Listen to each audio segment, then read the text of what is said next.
So let's talk about the derivative of a function of just a constant. So there's two examples here. One of them is f of x is equal to 5. And if I go ahead and I want to graph that,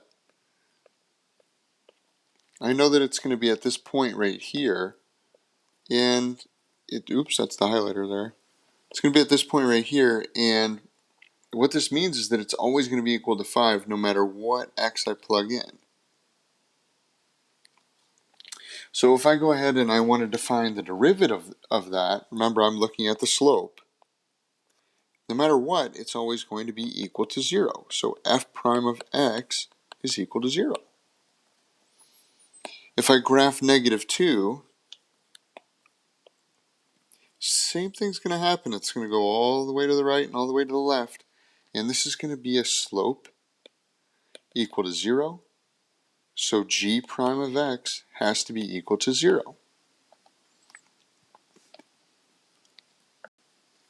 So for any constant, the derivative is going to be 0.